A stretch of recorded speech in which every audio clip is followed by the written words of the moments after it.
Hello and welcome. I am so glad you're here. I'm Beth, a creator-based coach with CMH Coaching for Life. I'm here today to help you and those you love create a life you feel grounded and at home in.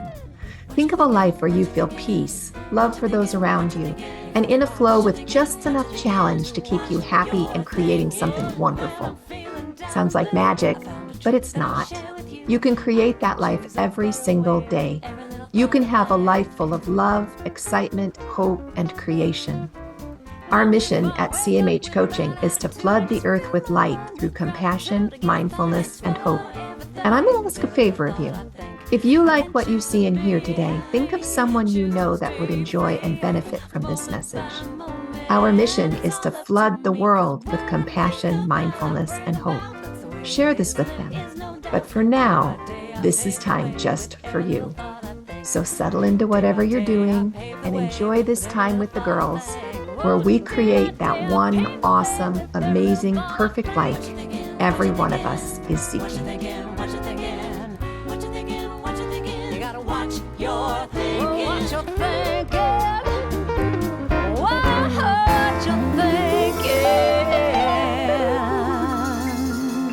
We are here. We have what's your name, Bunny?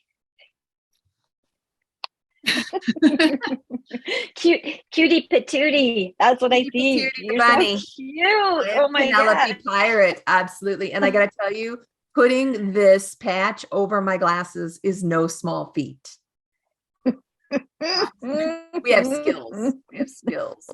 We got skills. Beautiful little reindeer. Do you have a name? Oh, do I have a name? Ah, darling dear. How's that? Darling dear. I love that. I don't know. Who knows? That's just what came. That's just what came to my mind. So yeah. Well, we are very, very glad to be joining everybody this morning instead of this afternoon. Thanks for accommodating us and coming a little bit early. And on Halloween, I hope everybody's full of tricks and treats. It's gonna be a good day. We have some cool things coming up this week. We have our What's Your Word Jumpstart workshop with Jen. Jen, you want to tell us about that on Saturday?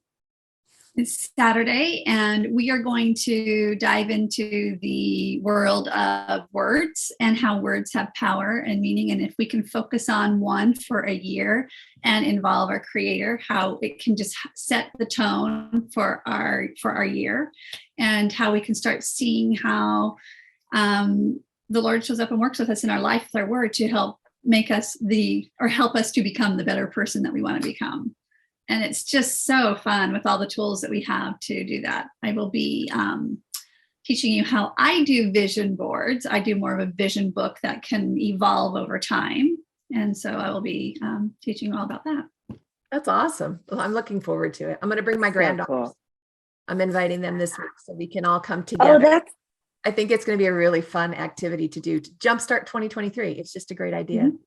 that's a really good idea. I didn't think about that. Oh yeah, there's room for lots and lots of people. I mean, so we can all bring people we love and just make a family event of it if we wanted to. Yeah. Love it. Yeah, really good. So the other cool thing that we have going on is 50/50 Girl Club. And that's where we're streaming from right now, is the 50/50 Girl Club. Jacine, you want to tell us about that really fun place? Oh my goodness. The 50/50 Girl Club has so much incredible content in there. There's posts every day, inspirational posts that make you stop and think and turn inward. And sometimes it's good to turn inward, guys, even though sometimes we're like, oh, that's so painful. But the really cool thing about turning inward is the feedback or the things that are being shared there with the people that are already in the 50/50 Girl Club. You're able to go to a safe space and to share and to listen to the way others are responding to those posts. And that helps us to look at ourselves differently and maybe have a different mindset. Or we have something that we're so excited to share because it helped us so much. And I think it's just a safe space to be able to say, hey, you know what? I went through this and I just want to share. So also in there are just free events that aren't offered anywhere else. And it's just a great, great community, a great place of learning, and a great place to find peace. So you guys invite your friends. It's $1.99 a month. It's like really It's less seriously a than no-brainer. Starbucks, you know? Like seriously. It's so cheap. Yeah. But there's another one, the Trey Vega Book Club. I know that's a special thing for you. You want to tell us about Trey Vega? That's also on 50/50, right? That's true. Yes. So there is a virtual book club that's offered on 50/50 Girl Club as well. And that is a weekly book club where we come and we do self-discovery. And it's books that help us, again, to think deeply. And then it's a place to have discussions in a safe place that we're with common people who have common interests and common ways of thinking. But the thing that I love most about that is it's a variety of people from their 20s all the way up to Anne is 78, and she has just this whole life experience that she brings, but she's also learning from our people that are in their 20s because, you know, when she grew up, things were different.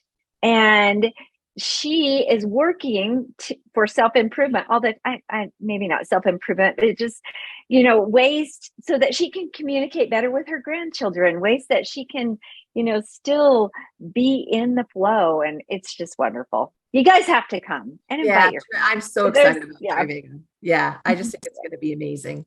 Well, I put a link to the 50/50 Girl Club on the top of our CMH coaching Facebook page. C like compassion, M like mindfulness, and H like hope, the MH coaching. So if you need that link, it's right at the top of the CMH coaching Facebook page. It's all over the place. So you can come, but do come join us. It's just a really great place to be. But for today, we're talking about scary things. Seriously, scary things. If Walter the Worrier and Donna the Doubter had a child, we're talking about Imogene the Imposter. And she is one scary girl, just saying it. She is scary. Imposter syndrome it's not fun. It's a real struggle for a lot of people. And I was reading this week, I think it was on Daily Om, about peacock culture, which I had never heard that term before. I don't know. Do y'all know about peacock culture? I've heard the term, but not really looked into it. I had a vision in my mind of what that would look like. The beautiful peacock spreads his, and he shows the world what a great dad he would be. My husband, I'll be a great provider. And the idea that they gave was a peacock culture spreads all of our best and all of our most beautiful out to show the world. So we perhaps show the best of our best on our social media posts, or the best of our best in our community, or the best of our best if we have a church group. We go in, and what's interesting is most of the time we don't go in and talk about our challenge or our struggle until after the challenge and struggle is over. So everybody for sure only sees that beautiful array of peacock feathers. That's all they see is our best self. And the idea was presented that perhaps that's part of our imposter syndrome that's fueling that imposter syndrome, not only for us as we share our best, but for us as all we see is others' bests, and the importance of being real, right? Imogene capitalizes on that. Jen, you look like you want to say something. I was just thinking about how I think, we all seem to do that. I think so. We want to put our best forward and everything. But I'm thinking about all the times that somebody just was real. And I was just like, oh, I can connect to you. Oh, I get you. And there was more of that, like, oh, that connection. I know you. Like, oh, I got you because I've been there or I am there. Yeah. So, yeah. There is power in just being real, being vulnerable, being authentic. It's an incredible power that we bring into the world. But for today, we're going to talk a little bit about that power, but mostly we're going to talk about the signs of imposter syndrome, how you might know if you're suffering from imposter syndrome, And then some ideas for how to get out of that, because it's not nearly as comfortable as just being you. Being you is such a liberating, free thing to be, you know? What were you going to say, Jacine? Oh, nothing. I was just actually heard the dog out there. So I was like, oh, I hope they didn't hear that. I love it. I love it. Okay. Well, let's just to begin with, we'll talk about what does your imposter sound like inside of you? For me, they're going to find out I'm not really qualified. Yeah, you did it well this time, but what about next time? You know, everybody that's there is going to be smarter than you. Those are my big things. My smarter than you is a really big thing for me. What's for you guys? What's your imposter say? How does she try to keep you safe and protected? She's doing. Yeah. My imposter is, I've really been thinking about this, you know, kind of trying to see what voices are what. Is this doubt? Is this worry? Or is it on steroids and became, you know, my imposter syndrome and thing? And I've been able to realize that my imposter syndrome shows up in my professional place, in my professional space. Worry and doubt and all that not good enough is all, you know, I can in my other parts of life, but this imposter syndrome shows up in my professional space. And she sounds, you don't have enough letters behind your name. Oh, you don't have the right letters behind your name. Yep. There you go. You don't have enough experience behind you. It's all that like, not enough, you know, and that's my imposter. She, you know, and some of the same lines as you, they're going to figure you out. They're going to see you and say, oh, she doesn't know what she's talking about, you know? So, she does. She really does know what she's talking about. And that's the good part about it. I heard your imposter referred to as the best friend in your head that says mean things to you. She just, you give her all of the power and all of the credibility of your very best friend, but then she gives you these mean things. Like, they're going to see right through me when I fail, you know, and they're scary. Those are really scary thoughts. Jacine, do you have voices, your imposter specific things you said? So very similar to what you and Jen have both said, Beth. It is, oh, I don't have the right credentials. I don't have the right experience. But really, really, also it is, you're not smart enough. Yeah, you're not smart enough. You don't have the right credentials. I have the right tools. She never tells me I don't have the right tools. She don't have the right education to back up what you're selling or what you're saying. And so yeah, it is really mean, and she's not very kind at all. Yeah. Her intentions are good. She really does want to help you, but she just needs some mentoring and some retraining, right? She really wants to help. For sure. Yeah. One of the things that I notice my imposter syndrome, when I really notice her, is when I do something very well. I do pretty well talking in front of a group. I do great teaching. I do great just sharing. But as soon as somebody will compliment me, I'll go, oh yeah, I'll be surprised, because I'm just not the sort of person that does well. And when I hear you're just not the sort of person that does well, people like you don't do things like that, I know my imposter has kicked in, and it's time to help her out a little bit, because that's not me. That's not the brilliant, you know, centered, confident person that's in there. Yeah. Did Jen sent me this amazing TED Talk. It was, what was her name? So cool. Lori Solomon. Maybe we can post it on the Facebook page. Yeah, we post a link. Yeah, you should. Short, it was only like really 15. Good. Yeah, really great. But she talks about your centered self as being your radical hero. And I love Lou Solomon. Yeah, Lisa Solomon, radical hero, your centered self. And so when you start, your imposter pops up with the, well, you're not the sort of person that does well. Your radical hero steps forward. Your centered self can step forward. And what kind of things would she say, y'all, if she had a voice there, which she totally can, just like that. Ooh, look, my hand disappears. That's pretty cool. Sorry. Go ahead, Jen. No, you go ahead. She would definitely, my centered self would definitely say, hey, she would look for the things that I did right. And she would say, look, this went so well here, here, and here. And yeah, is there room for improvement? Absolutely. So what do we want to work on next time? Let's just choose one thing. Cool. Yeah, it's good. She's going to be positive. She's going to help me look for the positives that did go right.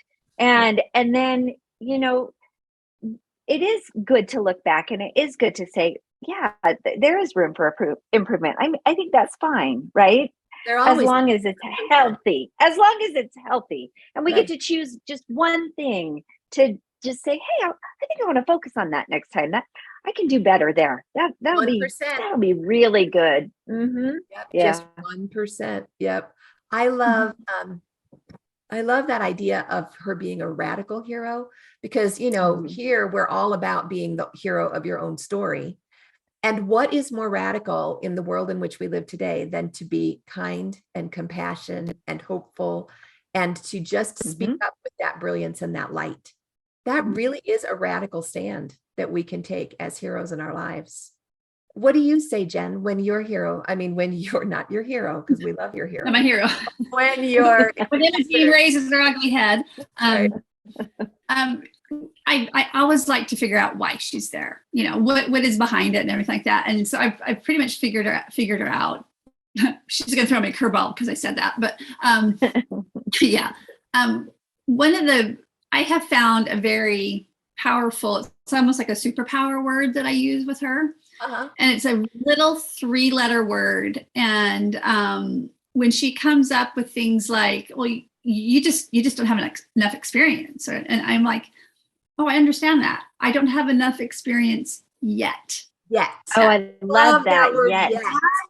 YET, if you just tell those doubting parts, whatever, just yet, they sit back and they have to figure out. And then it changes the energy of like, oh, so something good is coming. Something more is coming. Yes. And yeah. And so, but then also, some of her stuff she tells me is just flat out lies. And so I have to understand why. Why are you so scared? Why are you telling this? What are you trying to keep me from? Well, it's usually embarrassing yourself or looking stupid or falling flat on your face. And I'm like, well, is that the worst thing that can happen?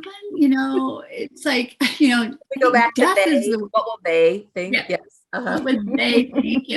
And so it's a lot of just questioning her, but in a loving and compassionate way. And then just serving up that 3-letter word, yet. Yeah. I love my centered self when she'll step forward and she'll go, oh, sweetie, remember, I understand so much more now than I did then. Look at the growth curve that we've had, and look at all the things that have come up. And what makes you think yet that we wouldn't even continue to ascend in that same way? I mean, we've consistently overcome all of our life. And that brings mine a lot of peace. Yeah. But the word yet, that's a power word, girlfriend. That's a really, yeah, those are really good. I love, though, I've lived and learned so much more than we've never been this old before. We've never known this much before. And it's okay to laugh at myself. That's the thing that I love to laugh. And I do. I just love to laugh. And I love to be around people that make me laugh. And there's sometimes that I talk backwards when I'm so tired, like my words just come out. My kids call it Jasonese. They're like, what is that word, Mom? Right? And it's just my centered self says, it's okay to laugh at yourself. You're not expected to be perfect, and you do silly things, and you might trip as you walked up on stage to do a presentation, but look at the room. You just made everybody laugh in the whole room, or it's silenced, and the ones that aren't laughing, who cares? I mean, really? So, yeah. I love it. Well, okay, so what were you going to say? I was just going to share, there are times though, sometimes when I'm working with that and they don't believe me, like, look, we are in such a different situation. Yes. You have so much experience. And I literally will image me sitting down with her and either giving her my journal or my diary or a book of our life and saying, hey, read it and you'll see. Or like flip through my phone with pictures. Look at how great it is, to like almost give her that information. Wow, I love That's that. cool. Especially flipping through the pictures, because that's your life reel, your highlights, right? Mhm. Yeah, that's beautiful. Well, that leads us right into one of my favorite ways to work with my imposter as well, is remember what we knew. Remember a time when we were in that place where everything was great, and to go back into that place. I think of times when my whole family was together and I felt tremendously successful, or a business venture that just was so much better than I ever thought it was going to be. And I can go back in my memory to that point and feel what I felt then, and bring that forward and say, remember what we knew. Remember how we knew we were on the right track, and we knew we were capable and we were confident. We still are. I know that, and bring that forward. And that gives great power and a lot of comfort to her. And I just don't struggle. She's like, oh, you're right. Yeah. It's a I beautiful. think it's okay. I'm sorry. I think it's okay to share also with somebody who knows you really well and who loves you and has your back, and just say, oh my gosh, this project at work, holy smokes, I am way out of my comfort zone here. It is so far above my pay grade that I don't know why they chose me, right? And then having somebody who loves you and can see what you've already accomplished say, what are you talking about? It's exactly what it's tailor-made for you. Why can't you see this? Yes. And so I think it's so important to share, like we talked about at the very beginning. Don't share just the outcome, but share when we're in that fiery furnace. Share the process. Right now. Yes. Yeah. Yeah, absolutely. Because like Jen was saying too, there's connection. We're like, oh, it fills your heart up again, right? Makes you feel so much better. Share the process. I think it's interesting, the point that JC brought up, because I think anytime we try something new or we have a challenge, I think we have a little bit of that imposter syndrome that comes in, because it's new. And what do we know?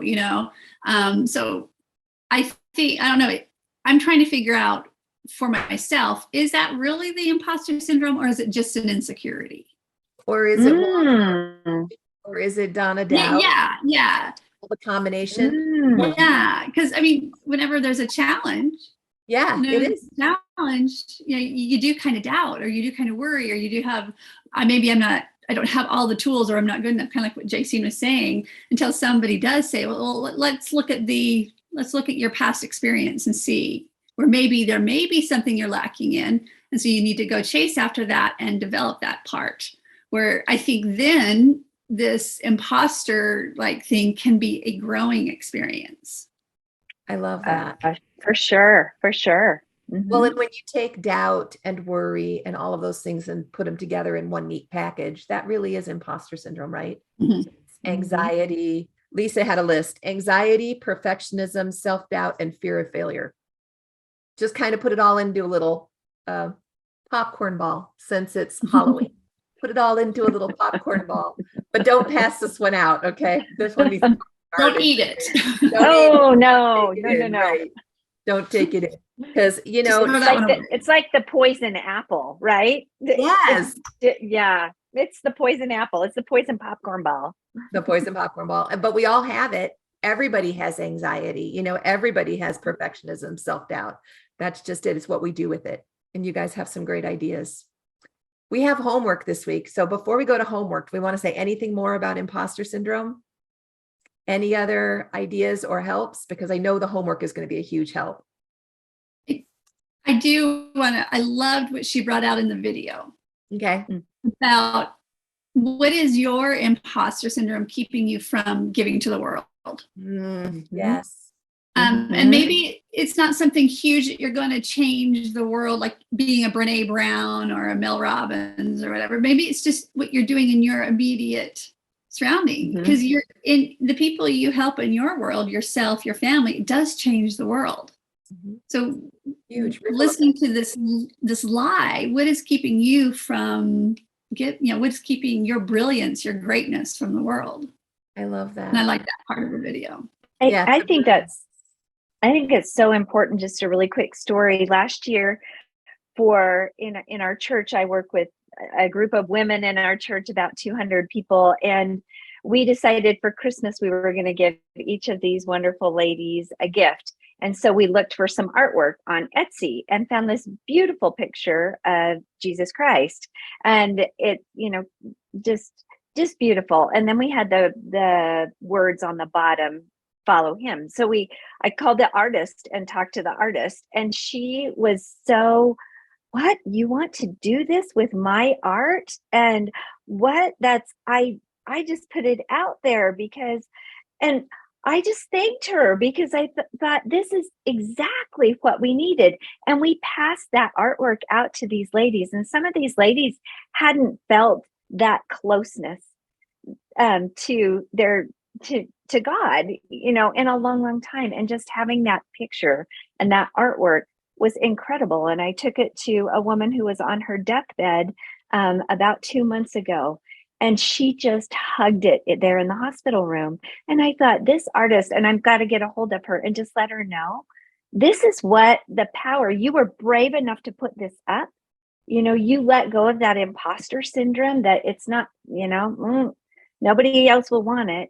And you have created so much love, compassion, and change and hope just with that one picture. Yeah. And she thought it was incredible. Such a small thing, but it was huge to so many women. Yeah, huge. So think about that this week, y'all. While you are, I used to get it a lot with tending small children, and I would get the less thans. That's all I would call them. It's just the less thans. But what would happen then is the less thans would snowball in my mind, and I wouldn't be a very nice mom, right? Because that turns all kinds of inner criticism. But think about the small contributions you think are small that really are huge. Yeah, I love that. Well, you want to talk about homework? Because this is a really, really cool project. Anybody that can do it this week, I highly recommend it. Make a list. You're going to want a journal. You're not going to want a single sheet of paper for this one. I promise it's going to end out being a book. Make a list of every single success you've ever had in your whole life. So take the book and just leave it on your kitchen counter, or leave it someplace you're going to pass it often. When you have a few minutes, write all the ones you can think of, and then keep it in your mind and keep it in your heart.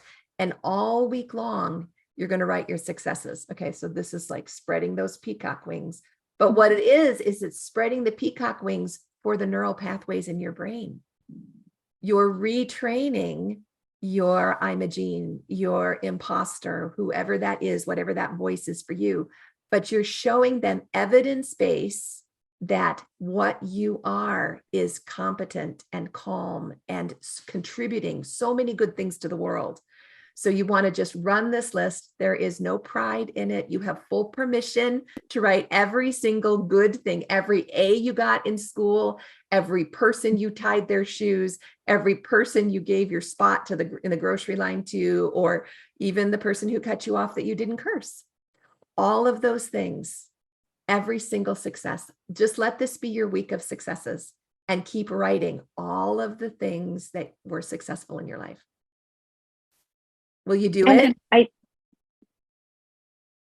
I'm gonna, yeah. Do it. I'm gonna do it. Will you do it, Jen? Do it.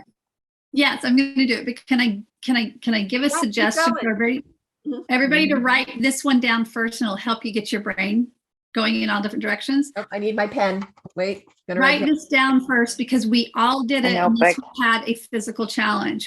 We all learned to walk. Ah, I love that. That's our first. That was probably one of our first successes in life. And that was a huge hurdle. I mean, if you ever watched a little one learn to walk, they just keep trying. It takes a couple months at least. And then it takes another 6 months or so till they're good at it. And even when we're 5 and 6, we're not all the way good at it. So thanks.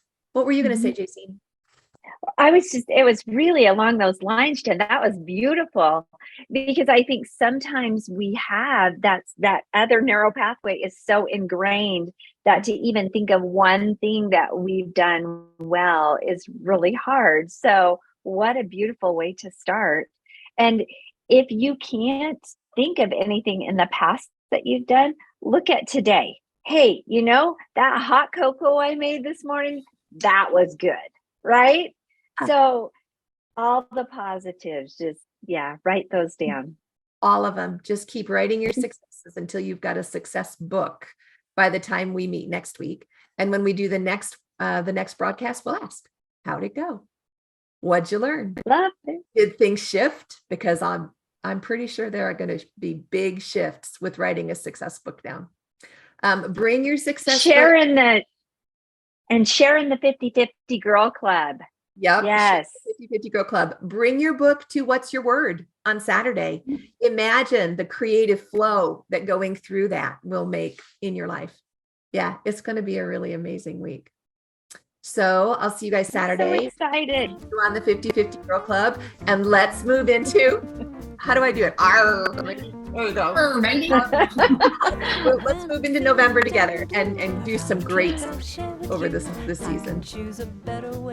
I love it. Till next week. Bye, y'all. Bye, guys. Have a great week. If I wake up with a bad attitude, I fill my mind with gratitude. I give thanks for everything, with every little Hey, thanks for joining us today in A Creator-Based Life.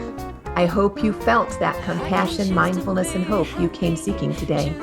You can find more of it at cmhcoaching.com or on Linktree/CMHcoaching. Of course, any social media outlet, we're there too. Because you felt the benefit and light in this message, please invite those you care deeply about to join us. Help us to create a ripple effect across the globe of compassion, mindfulness, and hope. Then we can create a creator-based life together. Have a great week, y'all. We'll talk to you soon. What you thinking? What you thinking? What you thinking? What you thinking? You gotta watch. What you thinking? What you thinking? You got to watch your thinking. When I'm feeling down and blue, I found a trick that I'll share with you. I can choose a better way with every little thought I think.